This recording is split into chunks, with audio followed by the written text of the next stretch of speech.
सरकारी सेवामा प्रवेश गर्ने अभिलाषासहित लोकसेवा आयोगको विभिन्न परीक्षाहरूको तयारी गरेर बसिरहनुभएका परीक्षार्थीहरूका लागि अति नै उपयोगी भिडियो सामग्री लिएर उपस्थित भएका छौँ।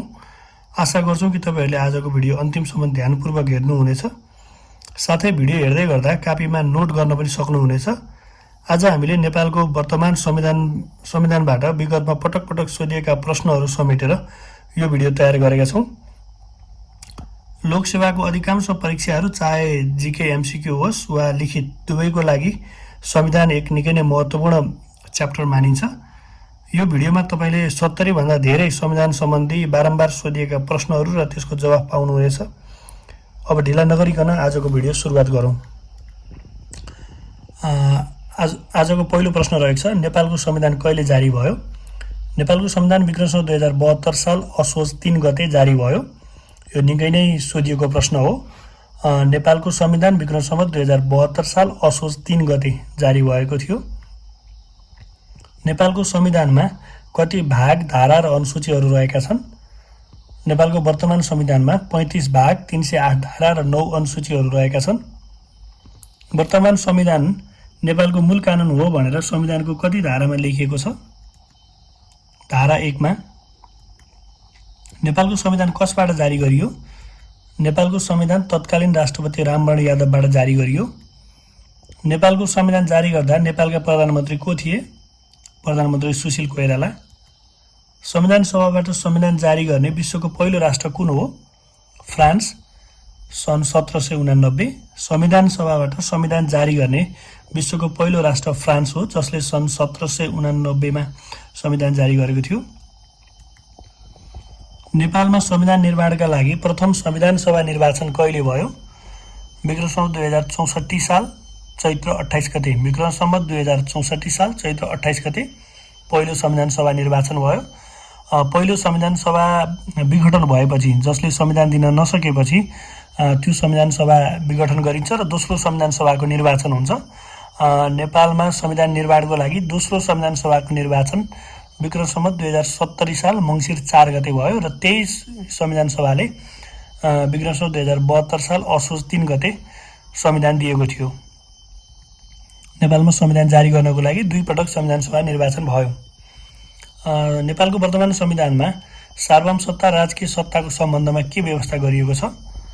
नेपालको वर्तमान संविधानमा सार्वभौम सत्ता र राजकीय सत्ता दुवै नेपाली जनतामा निहित हुने कुरा उल्लेख गरिएको छ। नेपाल कस्तो राष्ट्र हो? नेपाल बहुजातीय, बहुभाषिक, बहुधार्मिक र बहुसांस्कृतिक विशेषतायुक्त मुलुक हो। वर्तमान संविधान अनुसार नेपालको राष्ट्रभाषा कुन हो? नेपालमा बोलिने सबै मातृभाषाहरू नेपालका राष्ट्रभाषा हुन्। नेपालको वर्तमान संविधानले नेपालमा बोलिने सबै मातृभाषाहरूलाई राष्ट्रभाषाको मान्यता दिएको छ। नेपालमा सरकारी कामकाजको लागि प्रयोग हुने भाषा कुन हो? देवनागरिक लिपिमा लेखिएको नेपाली भाषा, जुन संविधानको धारा 7 मा उल्लेख गरिएको छ। देवनागरिक लिपिमा लेखिएको नेपाली भाषा सरकारी कामकाजको भाषा हो भने नेपालमा बोलिने सबै मातृभाषाहरू चाहिँ नेपालको राष्ट्रभाषा हुन्। वर्तमान संविधानले कति प्रकारको नागरिकताको व्यवस्था गरेको छ? नेपालको वर्तमान संविधानले 4 प्रकारको नागरिकताको व्यवस्था गरेको छ: वंशज, अंगीकृत, सम्मानार्थ र गैर आवासीय नागरिकता। वर्तमान संविधानले कस्तो प्रकारको नागरिकताको व्यवस्था गरेको छ? प्रादेशिक पहिचान सहितको एकल संघीय नागरिकता। नेपालको वर्तमान संविधानले प्रादेशिक पहिचान सहितको एकल संघीय नागरिकताको कल्पना गरेको छ, व्यवस्था गरेको छ। यो संविधान प्रारम्भ हुनुभन्दा अगाडि जन्मको आधारमा नेपालको नागरिकता प्राप्त गरेका आमा र बाबुबाट जन्मेको सन्तानले निज बालिग भएपछि कस्तो प्रकारको नागरिकता प्राप्त गर्दछन्? वंशजको आधारमा। नेपालभित्र फेला परेको पितृत्व र मातृत्वको ठेगान नभएको प्रत्येक नाबालक निजको बाबु र आमा फेला नपरेसम्म कस्तो प्रकारको नागरिकता प्राप्त गर्दछन्? वंशजको आधारमा। नेपालभित्र भेटिएको तर बाबु र आमा को भन्ने कुरा ठेगान नलागेको बच्चाले वंशजको आधारमा नागरिकता प्राप्त गर्छन्। नेपाली नागरिकसँग वैवाहिक सम्बन्ध कायम गरेकी विदेशी महिलाले चाहेमा संघीय कानुन बमोजिम कुन चाहिँ नागरिकता प्राप्त गर्दछन्? अंगीकृत। नेपाली नागरिकसँग वैवाहिक सम्बन्ध कायम गर्ने विदेशी महिलाले यदि चाहन्छन् भने नेपालको नागरिकता लिनको लागि उनले अंगीकृत नागरिकता प्राप्त गर्दछन्। गैर आवासीय नेपाली नागरिकलाई कस्तो प्रकारको अधिकार प्रदान गरिएको हुँदैन? राजनैतिक अधिकार। गैर आवासीय नागरिक जसलाई पनि नागरिकता दिने जुन प्रावधान वर्तमान संविधानले गरेको छ, उनीहरूले राजनैतिक अधिकार बाहेक अन्य सबै अधिकारहरू प्राप्त गर्दछन्। सांस्कृतिक, आर्थिक, व्यावसायिक लगायतका अन्य अधिकारहरू उनीहरूलाई दिएको हुन्छ भने राजनीतिमा भाग लिने अधिकार चाहिँ गैर आवासीय नेपालीले पाउँदैनन्। तर गैर आवासीय नागरिक हुनको लागि सार्क मुलुक बाहेकका अन्य देशमा बसोबास गरेको हुनुपर्छ। लैङ्गिक पहिचान सहितको नागरिकता प्राप्त गर्ने आधार कुन हो? आमा वा बाबु। वर्तमान संविधानले कतिवटा मौलिक हकको व्यवस्था गरेको छ? 31 वटा मौलिक हक। वर्तमान संविधानमा 31 वटा मौलिक हकको व्यवस्था गरेको छ। वर्तमान संविधानले नेपालको अन्तरिम संविधान 2063 ले भन्दा कतिवटा मौलिक हकको व्यवस्था गरेको छ? 10 वटा। नेपालको वर्तमान संविधानले अन्तरिम संविधान 2063 भन्दा 10 वटा बढी मौलिक हकको व्यवस्था गरेको छ। मृत्युदण्डको सजाय दिने गरी कानुन बनाउन नपाइने हक कुन मौलिक हक अन्तर्गत पर्दछ? सम्मानपूर्वक बाँच्न पाउने हक, जुन धारा 17 मा उल्लेख गरिएको छ। मृत्युदण्डको सजाय दिने गरी कानुन बनाउन नपाइने हक मौलिक हक अन्तर्गत सम्मानपूर्वक बाँच्न पाउने हक हो। लैङ्गिक आधारमा पारिश्रमिक तथा सामाजिक सुरक्षामा कुनै भेदभाव गर्न नपाइने कुरा कुन मौलिक हक अन्तर्गत पर्दछ? समानताको हक। नेपालको संविधान 2072 को पहिलो संशोधन कुन धारामा भयो? धारा 42 र 286। प्रत्येक महिलालाई सुरक्षित मातृत्व र प्रजनन स्वास्थ्य सम्बन्धी हक हुनेछ भने कुन मौलिक हकमा व्यवस्था गरिएको छ? महिलाको हक। मौलिक हकको कार्यान्वयन कुन धारामा व्यवस्था गरिएको छ? धारा 47 मा। राज्यका निर्देशक सिद्धान्त सम्बन्धी व्यवस्था नेपालको संविधानको कुन भाग र धारामा गरिएको छ? भाग 4 र धारा 50 मा। राज्यका निर्देशक सिद्धान्त सम्बन्धी व्यवस्था संविधानको भाग 4 र धारा 50 मा व्यवस्था गरिएको छ। उच्च शिक्षालाई सहज, गुणस्तरीय र पहुँचयोग्य बनाई क्रमशः निशुल्क बनाउँदै लैजाने कुन नीतिसँग सम्बन्धित छ? नागरिकका आधारभूत आवश्यकता सम्बन्धी नीति। नागरिकका आधारभूत आवश्यकता सम्बन्धी नीति। अवशिष्ट अधिकार कति भाग र धारामा रहेको छ? भाग 5 धारा 58 मा। अविशिष्ट अधिकार संविधानको भाग 5 धारा 58 मा व्यवस्था गरिएको छ। राष्ट्रपतिको पदावधि कति वर्षको हुने व्यवस्था गरिएको छ? निर्वाचित भएको मितिले 5 वर्षसम्म। राष्ट्रपति निर्वाचित भएको मितिले 5 वर्षसम्म हुन पाउनेछ र दोस्रो कार्यकालसम्मको लागि हुन पाउँछन्, भनेको एक कार्यकाल थप गर्न सकिनेछ। नेपालको शासकीय स्वरूप कस्तो हुने भनिएको छ? बहुलवादमा आधारित बहुदलीय, प्रतिस्पर्धात्मक, सङ्घीय लोकतान्त्रिक, गणतन्त्रात्मक, सङ्घीय शासन प्रणाली हुनेछ। नेपालको कार्यकारिणी अधिकार कसमा निहित रहेको छ? मन्त्री परिषदमा। सङ्घीय व्यवस्थापिका कस्तो हुने भनिएको छ?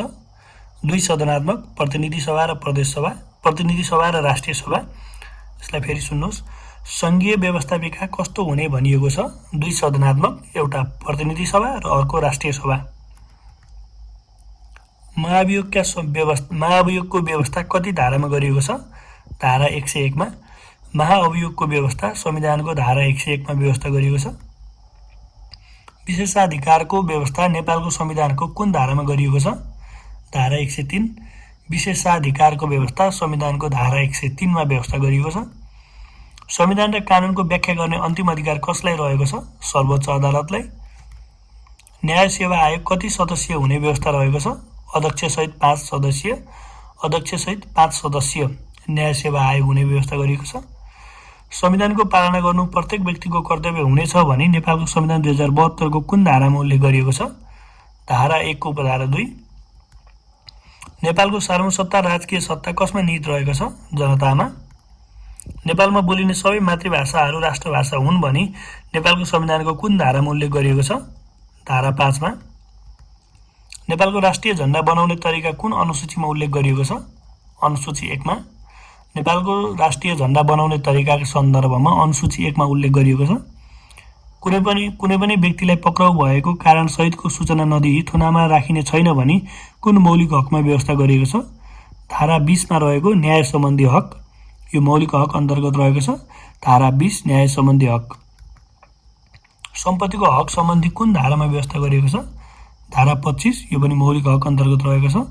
सम्पत्तिको हक सम्बन्धी कुन धारामा व्यवस्था गरिएको छ? धारा 25 जुन मौलिक हक अन्तर्गत रहेको छ। नेपालको संविधान 2072 मा नागरिकको कर्तव्य कुन धारामा उल्लेख गरिएको छ?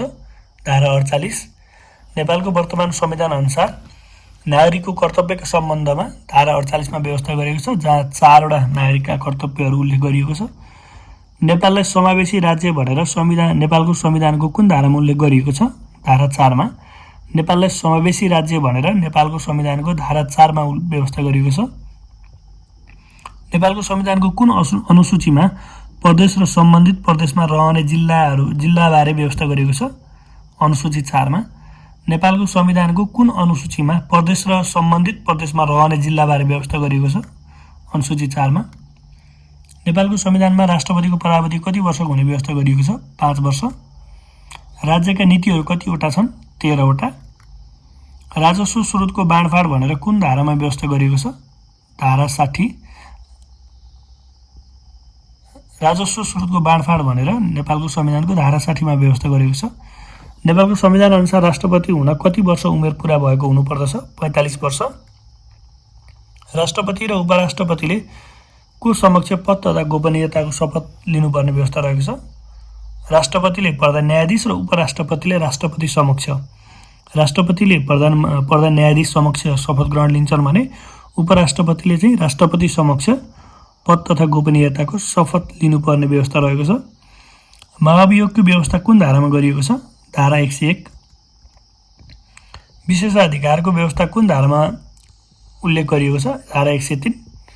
संघीय संसदको सदस्य हुन कति वर्ष उमेर पुगेको हुनुपर्ने व्यवस्था रहेको छ? प्रतिनिधि सभाको सदस्य हुन 25 वर्ष र राष्ट्रिय सभाको सदस्य हुनको लागि 35 वर्ष उमेर पुरा भएको हुनुपर्दछ। नेपालको संविधानमा प्रतिनिधि सभाको कार्यकाल कति वर्षको हुने व्यवस्था गरिएको छ? संविधान बमोजिम विघटन नभएकोमा बाहेक 5 वर्षको, प्रतिनिधि सभाको कार्यकाल 5 वर्षको रहेको छ।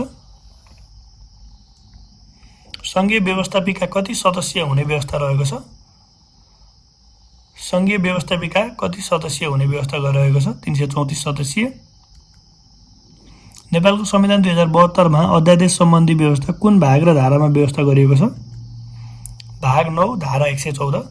संघीय व्यवस्थापिका कति सदस्य हुने व्यवस्था गरेको छ? 334 जना। नेपालको संविधानमा राष्ट्रिय झण्डाको सम्बन्धमा के कस्तो व्यवस्था गरिएको छ? नेपालको वर्तमान संविधानमा राष्ट्रिय झण्डाको सम्बन्धमा अब राष्ट्रिय झण्डाको किनारा गाढा नीलो रङको हुन्छ, झण्डाको भुइँ सिमरिक रङको हुन्छ, झण्डाको माथिल्लो भागमा चन्द्रमा 16-8 कोणयुक्त र तल्लो भागमा सूर्य 12 कोणयुक्त हुने व्यवस्था गरिएको छ। झण्डाको सन्दर्भमा ख्याल गर्नुपर्ने कुरा भनेको झण्डाको किनारा गाढा नीलो, झण्डाको भुइँ सिमरिक रङको हुन्छ र झण्डाको माथिल्लो भागमा चन्द्रमा 16-8 कोणयुक्त र तल्लो भागमा सूर्य 12 कोणयुक्त हुने कुरा संविधानमा व्यवस्था गरिएको छ। नेपाल राष्ट्रिय गानको सम्बन्धमा के व्यवस्था गरिएको छ? राष्ट्रिय गान वर्तमान संविधानको धारा 9 मा उल्लेख गरिएको छ। नेपालको राष्ट्रिय गान संविधानको धारा 9 मा उल्लेख गरिएको छ। राष्ट्रिय गानका रचनाकार प्रदीप कुमार राई अर्थात् व्याकुल माइला र सङ्गीतकार अमर गुरुङ हुन्। नेपालको राष्ट्रिय गानका रचनाकार प्रदीप कुमार राई हुन्, जसलाई व्याकुल माइला पनि भनिन्छ भने सङ्गीतकार अमर गुरुङ हुन्। यो राष्ट्रिय गानको सन्दर्भमा संविधानको धारा 9 मा उल्लेख गरिएको छ। वर्तमान राष्ट्रिय गानमा 8 हरफ रहेका छन् भने 46 शब्द र 128 अक्षरहरू रहेका छन्। वर्तमान राष्ट्रिय गानमा 8 हरफ, 46 शब्द र 128 अक्षरहरू रहेका छन्। नेपालको वर्तमान राष्ट्रिय गान कहिलेदेखि लागू गरिएको हो? विक्रम सम्वत 2064 साल साउन 18 गते। अहिलेको वर्तमान राष्ट्रिय गान विक्रम सम्वत 2064 साल साउन 18 गतेदेखि लागू भएको हो। तपाईँलाई थप ज्ञान हुनसक्छ कि राष्ट्रिय गान नभएको देश स्विजरल्यान्ड हो भने राष्ट्रिय गानमा धुन मात्र भएको देश चाहिँ बहराइन हो। नेपालको वर्तमान संविधानमा केही पृथक विशेषताहरू रहेका छन्, जस्तै आर्थिक, सामाजिक र सांस्कृतिक अधिकार सहितको गैर आवासीय नेपाली नागरिकता सम्बन्धी प्रावधान गरिएको छ। आर्थिक, सामाजिक र सांस्कृतिक अधिकार सहितको गैर आवासीय नेपाली नागरिकताको व्यवस्था अहिलेको वर्तमान संविधानले व्यवस्था गरेको छ। यो संविधानको पृथक विशेषता हो। राज्यको सङ्घीय संरचना र राज्य शक्तिको बाँडफाँड सम्बन्धी व्यवस्था गरेको छ। 25 सदस्यीय समावेशी सङ्घीय मन्त्रीमण्डल रहने भनी मन्त्री परिषदको सङ्ख्या नै किटान गरिएको छ। नेपालको वर्तमान संविधानले मन्त्री परिषद 25 सदस्यभन्दा बढी नहुने गरेर किटान गरिएको छ। निर्वाचित प्रधानमन्त्रीलाई 2 वर्षसम्म अविश्वासको प्रस्ताव राख्न नपाइने गरी अविश्वासको प्रस्तावको समय सीमा किटान गरिएको छ। यो पनि वर्तमान संविधानको पृथक विशेषता नै हो। प्रधानमन्त्री निर्वाचित भइसकेपछि 2 वर्षसम्म अविश्वासको प्रस्ताव राख्न नपाइने व्यवस्था गरिएको छ। राष्ट्रपति र उपराष्ट्रपति फरक लिङ्ग वा समुदायको हुने तथा प्रत्येक वर्ष जेठ 15 गते बजेट ल्याउने संवैधानिक प्रावधान रहेको छ। नेपालको वर्तमान संविधानले बजेट पारित गर्ने एउटा मिति नै किटान गरेको छ, संविधानमा नै किटान गरेको छ, जेठ 15 गते। त्यस्तै राष्ट्रपति र उपराष्ट्रपति फरक लिङ्ग वा समुदायको हुनुपर्ने पनि व्यवस्था गरेको छ। आशा गर्छौँ कि तपाईँहरूले भिडियो पुरै हेर्नुभयो। तपाईँले यो भिडियोलाई कापीमा नोट गर्न पनि सक्नुहुन्छ। परीक्षामा सोद्धाखेरि यस्तै प्रश्नहरू सोध्छन् जीके एमसीक्यूमा प्रायः जसो। लिखितमा पनि तपाईँलाई निकै नै काम लाग्न सक्छ। हाम्रो भिडियो हेरिदिनु भएकोमा धेरै धेरै धन्यवाद। कृपया हाम्रो च्यानललाई सब्स्क्राइब गर्न नभुल्नुहोला। धन्यवाद।